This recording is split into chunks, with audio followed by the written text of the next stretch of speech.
भाजपनं इथं प्रेशर कुकरची थेरी वापरलेली आपल्याला बघायला मिळते। म्हणजे ही प्रेशर कुकरची थेरी तुम्ही अनेकदा ऐकली असेल की आपलं जे प्रेशर कुकर असतं त्या प्रेशर कुकरमध्ये आपण पाणी टाकतो आणि खालून आग लावतो, मग ती वाफ जी निर्माण होते ती वाफ त्या शिट्टीच्या माध्यमातून बाहेर पडते। हे प्रेशर कुकर म्हणजे भारतातली जनता आहे असं समजा, आणि ती वाफ म्हणजे जनतेचा राग किंवा असंतोष असं समजा।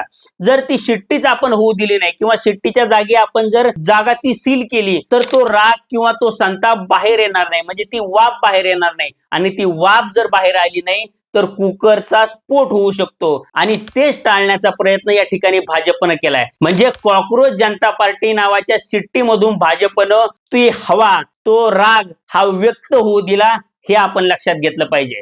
आणि त्यामुळं एवढ्या सहजपणे भाजपनं कॉकरोच जनता पार्टीला हे आंदोलन करू दिलं, किंवा जेनजींचा राग हा कॉकरोच जनता पार्टीच्या माध्यमातून व्यक्त होऊ दिला। कारण की कॉकरोच जनता पार्टीचं हे आंदोलन झालं नसतं तर जेनझींमध्ये, त्यांच्या पॅरेंट्समध्ये, किंवा ज्यांनी नीट परीक्षा दिली किंवा ज्यांचे पेपर फुटले त्या सगळ्या विद्यार्थ्यांच्या सर्कलमधल्या लोकांमध्ये हा असंतोष असाच धुमसत राहिला असता। आणि हा असंतोष धुमसत राहणं हे भाजपसाठी फायद्याचं नाहीये, हे मोदींना आणि शहांना चांगलंच कळतं। त्यामुळे त्यांनी ही प्रेशर कुकरची थेरी वापरली आणि कॉकरोच जनता पार्टीच्या निमित्तानं किंवा त्यांच्या आंदोलनाच्या निमित्तानं हा राग व्यक्त होऊ दिला, हे आपण लक्षात घेतलं पाहिजे।